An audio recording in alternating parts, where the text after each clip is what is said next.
معیشت ہو، معاشرت ہو، تعمیرات ہو، دین کا کام ہے وہ اسی طرح چل رہا ہے۔ محفل آ گئی برکت کے لیے محفل کر لو، جمعہ آ گیا پڑھ لو، تراویح ایک حافظ صاحب مقرر کر لو۔ بھئی آپ اس کو مینج کریں، ساری دنیا میں چیزیں مینج کی جاتی ہیں، آپ اسے مینج کریں۔ آپ خطیب صاحب سے فرمائش کریں کہ مجھے آپ جمعے والے دن اس موضوع پر کچھ سنائیں۔ آپ مسجد کے امام سے اس بات کی فرمائش کریں کہ آپ تراویح میں جو قرآن مجید سنائیں گے مہربانی کریں ہمیں اس کا خلاصہ بھی بیان کر کے سنائیں۔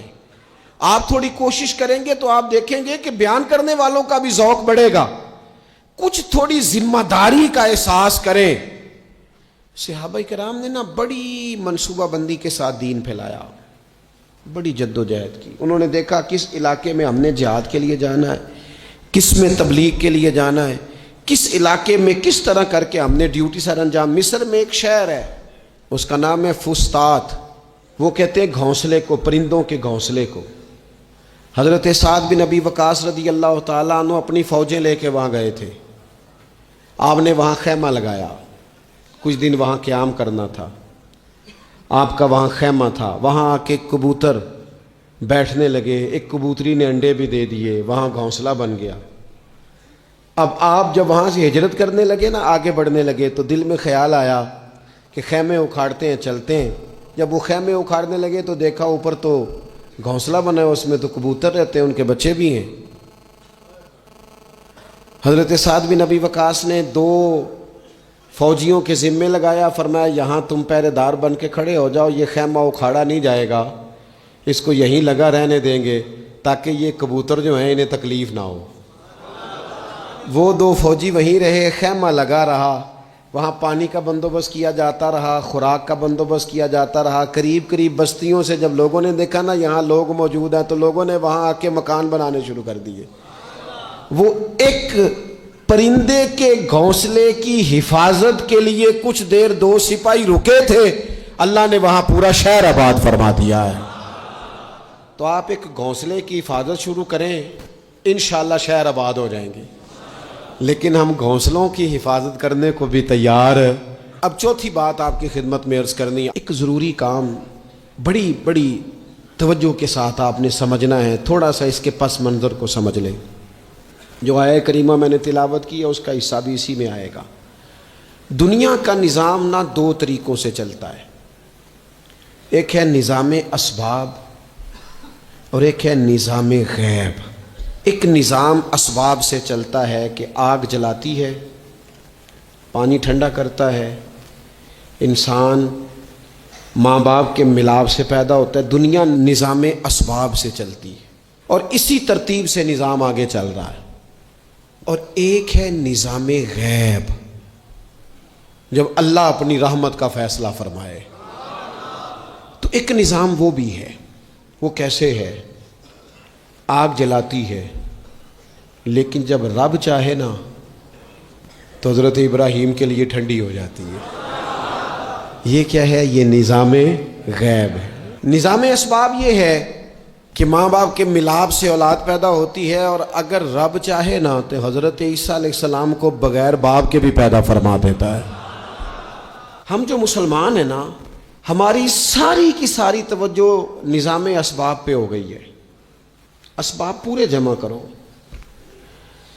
لیکن اپنے رب کی بارگاہ کی طرف رجوع بھی کرو۔ کئی دفعہ نا اسباب سارے بندے کے ہاتھ سے چھوٹ جاتے ہیں، پھر اسے ضرورت ہوتی ہے دست غیب کی، اللہ اس کی مدد کرے۔ جو آیہ کریمہ میں نے قرآن مجید کی پڑھی ہے اس میں اللہ کریم نے فرمایا یا ایھا الذین آمنوا توبوا الی اللہ توبۃ نصوحا، اے ایمان والو اپنے رب کی طرف رجوع کرو، اپنے رب کی بارگاہ میں توبہ کرو، پر توبہ سچی کرنا، رجوع الی اللہ کرو، اللہ کی طرف رجوع کرو۔ بعض اوقات سارے نظام ختم ہو جاتے ہیں، نظام اسباب، اس وقت ضرورت ہوتی ہے رجوع الی اللہ کی کہ نظام غیب آئے۔ حضرت سارہ رضی اللہ تعالی عنہا جو جناب ابراہیم علیہ السلام کی اہلیہ ہیں، آپ ایک رستے سے گزر رہی تھیں، حضرت ابراہیم علیہ السلام آپ کے ساتھ تھے، تو جس رستے آپ تشریف لے جا رہے تھے اس رستے میں بادشاہ بڑا ظالم تھا، وہ معاذ اللہ تعالیٰ ثم معاذ اللہ عورتوں کو گرفتار کر لیتا اور اپنی بدباطنی کا ثبوت دیتا۔ وہاں سے جناب سارہ گزری، مسند امام احمد بن حنبل سے یہ حوالہ عرض کر رہا ہوں۔ حضرت سارہ کو اس نے گرفتار کر لیا۔ جب وہ جناب سارہ کی طرف بڑھنے لگا تو اب وہ جتنے اسباب تھے نا اس وقت کے وہ سارے اختیار کیے گئے، لیکن اس بادشاہ سے جان نہیں چھوٹی۔ جب وہ بڑھنے لگا تو جناب سارہ نے پھر رب کریم کی طرف رجوع کیا، مصلی پہ بیٹھ گئی، کہنے لگی مالک اب تو ہی کرم فرمانے والا ہے۔ آپ نے اس درد سے دعا فرمائی کہ وہ بادشاہ زمین پر بے ہوش ہو کے گرا اور تڑپنے لگا، قریب تھا کہ وہ مر جائے۔ تو حضرت سارہ پھر مصلی پہ بیٹھیں اور اپنے مالک کی بارگاہ میں عرض کرنے لگی مالک اگر یہ مر گیا تو مجھ پہ الزام آئے گا کہ میں نے مارا ہے، اسے مارنا بے ہوش ہی فرما۔ وہ بے ہوش ہو گیا، تھوڑی دیر کے بعد ہوش آیا تو پھر آپ کی طرف بڑھنے لگا تو آپ نے پھر اللہ کی جانب رجوع کیا۔ جب دوبارہ رب کریم کی جانب رجوع کیا تو پھر وہ بے ہوش ہوا۔ کئی دفعہ وہ کوشش کرتا، لیکن آپ جب اپنے مالک کی بارگاہ میں ہاتھ اٹھاتی تو بے ہوش ہو کے گر پڑتا۔ بالآخر آپ سے معافی بھی مانگی، آپ کو آزاد بھی کیا۔ ایک وقت ایسا آتا ہے جب سارے اسباب جواب دے جاتے۔ ہم مسلمان ملک میں رہتے ہیں، کچھ باتیں بڑی خوب ہیں۔ میں نے دیکھا ہے کہ ڈاکٹر جب سمجھ آتا ہے نا کہ رپورٹس، ادویات، ٹیسٹ اب اس نتیجے پہ پہنچ گئے ہیں کہ شاید یہ مریض بچے گا نہ، تو چونکہ مسلمان ملک ہے تو میرے وطن کے ڈاکٹر ایک خوبصورت جملہ بولتے ہیں، مجھے بڑا پسند ہے۔ وہ یہ نہیں کہتے اب کچھ نہیں ہو سکتا، وہ کہتے ہیں آپ دعا کریں۔ کیا مطلب کہ اب رجوع اللہ کا وقت آ گیا ہے۔ ہمارے پاس جو شعور تھا، علم تھا، وہ ہم نے خرچ کر دیا۔ اب ٹائم ہے کہ رجوع اللہ کریں، آپ اللہ کی بارگاہ۔ یہ بڑا خوبصورت جملہ ہے، اچھی باتوں کا بھی تو ذکر کرنا چاہیے نا۔ یہ خوبصورت جملہ ہے کہ آپ دعا کریں۔ ایک وقت آتا ہے جب دعا کی ضرورت ہوتی ہے، دست غیب کی ضرورت ہوتی ہے۔ نبی پاک علیہ السلام 313 کو لے کے جب میدان میں آئے تھے تو ظاہری اسباب تو یہ تھے کہ 1000 سے مقابلہ کیسے ہوگا۔ تو پھر میرے کریم نے پتہ کیا کیا، حضور نے پھر رب کریم کی طرف رجوع فرمایا، اور پھر اللہ کی مدد فرشتوں کی صورت میں آئی۔ ایک خاتون تھی حضرت زنیرہ رضی اللہ تعالی عنہ، یہ صحابیہ ہیں، یہ مسلمان ہو گئیں۔ کفار نے انہیں مارا، تکلیف دی، بڑی اذیت سے گزری، یہاں تک کہ ان کی بینائی چلی گئی۔ جب نظر آنا بند ہو گیا نا تو دور تھا مکے کا، کفار کی عورتوں نے معاذ اللہ تانا دیا کہ دیکھا نا لات و منات، یہ ان کے بتوں کے نام ہے، معاذ اللہ لات و منات تیری نظر لے گئے، اب تو کیا کرے گی؟ تو انہوں نے جب یہ تانا دیا تو جناب زنیرہ رضی اللہ تعالیٰ عنہ نا ایمان، عقیدہ، یقین، توکل، اللہ کی بارگاہ کی طرف رجوع، سارے حوصلے جمع کر کے کہنے لگی چپ کرو، اگر میرا رب چاہے گا تو اسی طرح میری آنکھیں واپس لوٹا دے گا، پورے توکل سے۔ اور پھر آپ نے دعا مانگی، اے اللہ مہربانی فرما، یہ مجھے تانا دیتے ہیں کہ اگر تو نے دل مسلم کی دل جوئی نہیں تو تانا دیں گے بت کے مسلم کا خدا کوئی نہیں۔ مالک مہربانی فرما۔ وہ رجوع اللہ کیا، رات کو سوئی تھی تو آنکھوں میں روشنی نہیں تھی، جب صبح اٹھی تو دونوں آنکھوں کو اللہ نے روشن فرما دیا تھا۔ میں عرض کر رہا ہوں کہ وقت ہے ہمارے اوپر کہ اب ہمیں اپنے رب کی بارگاہ کی طرف رجوع کرنا چاہیے۔ جب بندہ اللہ کی جانب رجوع کرتا ہے نا، نبی پاک علیہ السلام نے فرمایا جب تم استغفار کرتے ہو نا تو اللہ ہر مشکل سے نکلنے کے لیے تمہیں رستہ عطا فرماتا ہے، اور اللہ تمہیں وہاں سے رزق عطا کرتا ہے جہاں سے تمہارا کبھی گمان بھی نہیں گیا ہوتا۔ کبھی نہ توجہ کریں، جب پوری طرح ٹوٹ جائیں نا پھر توجہ کریں رب کی جانب، جب پوری کوشش کریں کام نہ ہو تو پھر بیٹھ جائیں اپنے مالک کی بارگاہ میں۔ مالک اسباب جمع کر لیے، اب تو مدد فرما۔ جب پوری طرح حضرت ابراہیم علیہ السلام کے پاس مہمان بڑے آیا کرتے تھے، مہمان نواز بھی بڑے تھے، بغیر مہمان کے کھانا ہی نہیں کھاتے تھے، بڑے مہمان نواز تھے۔ تو قحط پڑ گیا مصر میں، غلہ ہی نہیں ملتا۔ حضرت ابراہیم کا ایک دوست تھا، آپ فلسطین میں تھے، وہ مصر میں تھا۔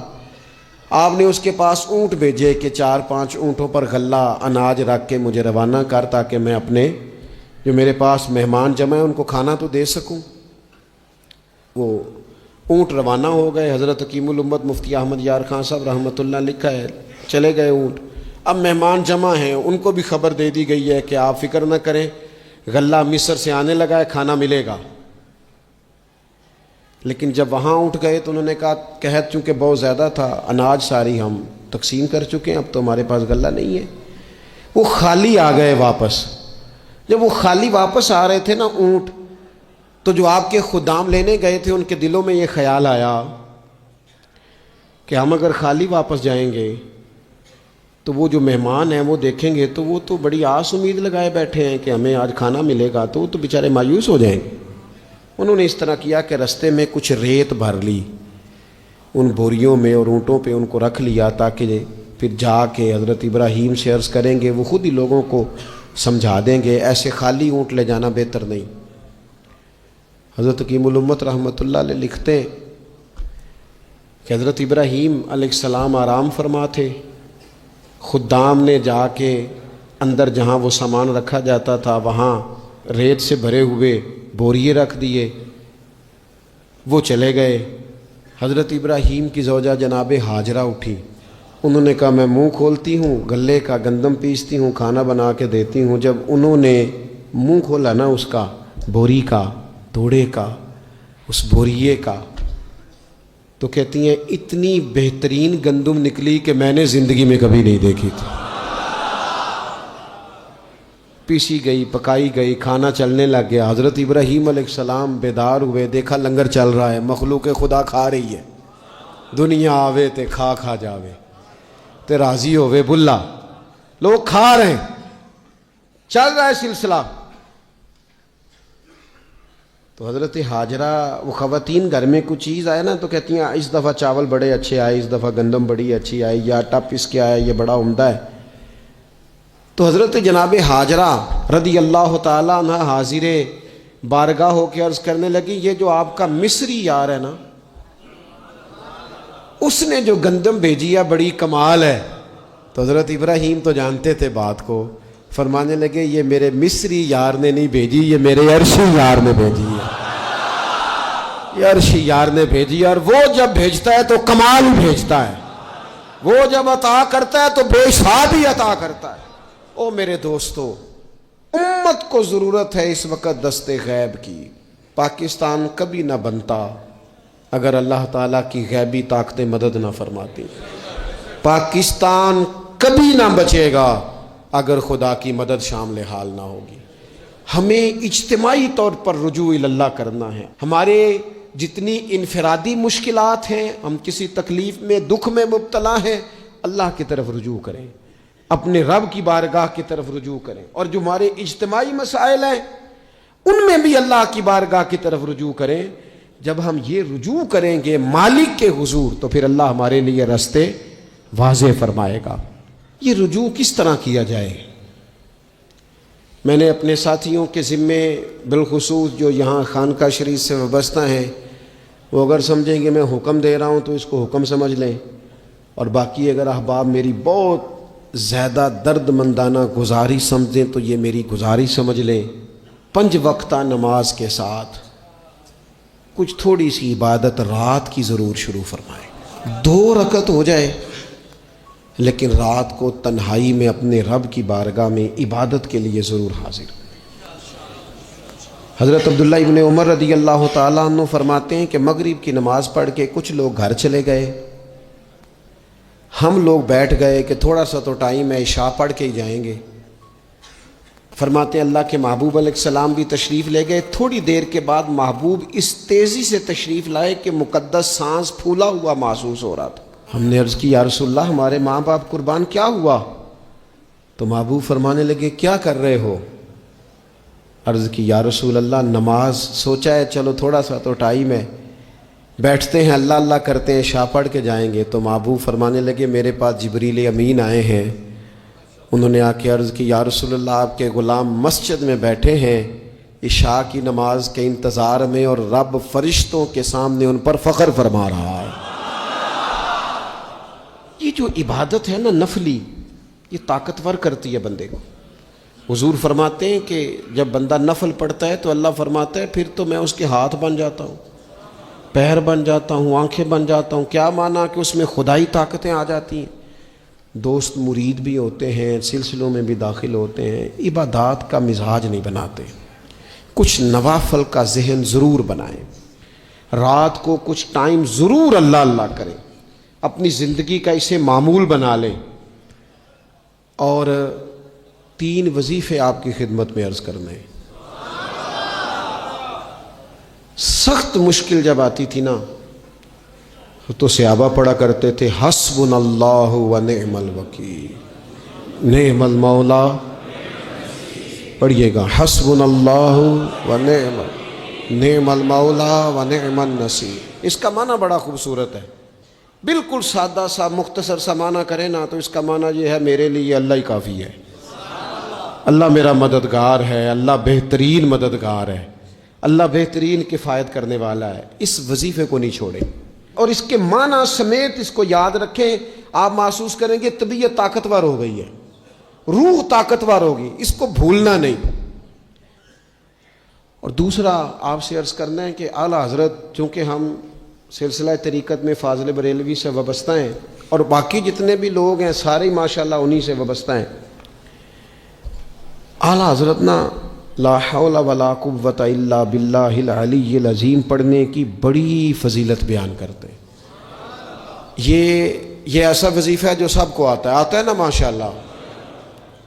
نبی پاک علیہ السلام نے فرمایا یہ اللہ کے عرش کے خزانوں میں سے خزانہ ہے۔